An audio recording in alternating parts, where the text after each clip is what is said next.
Welcome back to History Unveiled. I'm Alex. And I'm Jordan.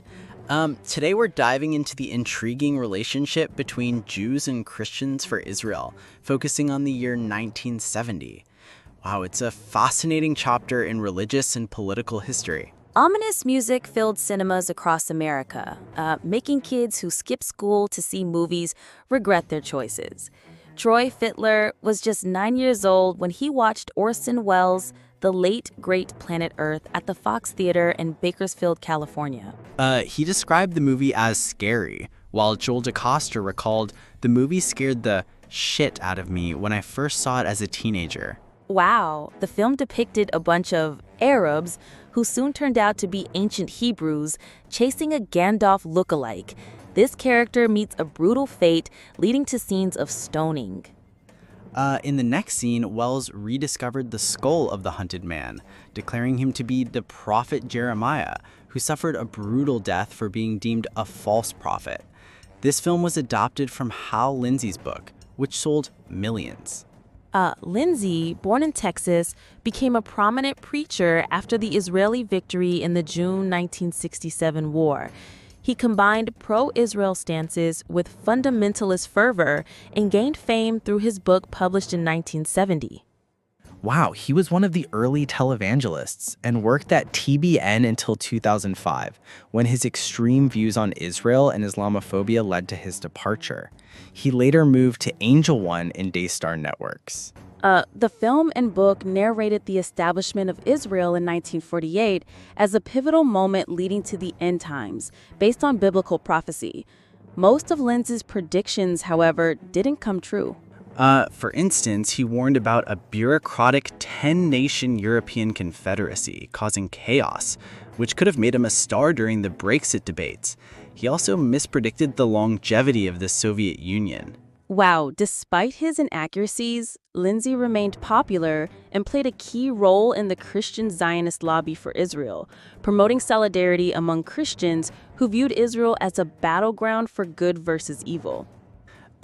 Not content with just books and films, Lindsey organized trips to Tel Megiddo, where he took around 200 followers, often visiting a notorious prison where Palestinian political prisoners were held. This new wave of Christian identification with Israel emerged after the June 1967 war as Christian and Jewish lobbies began working more closely together.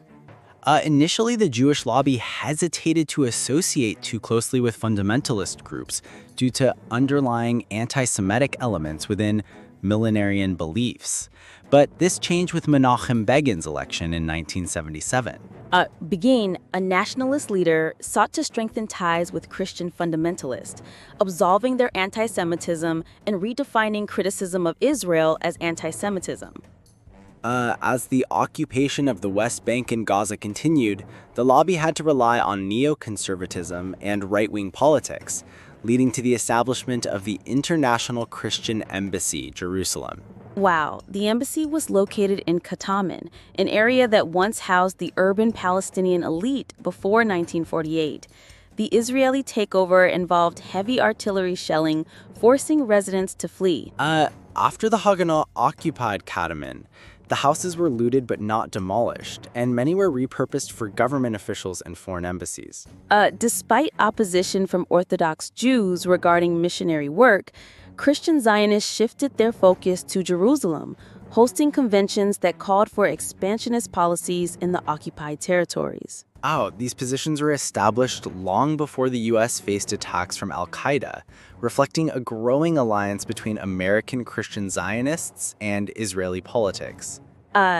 During the Reagan administration, joint lobbying for Israel flourished.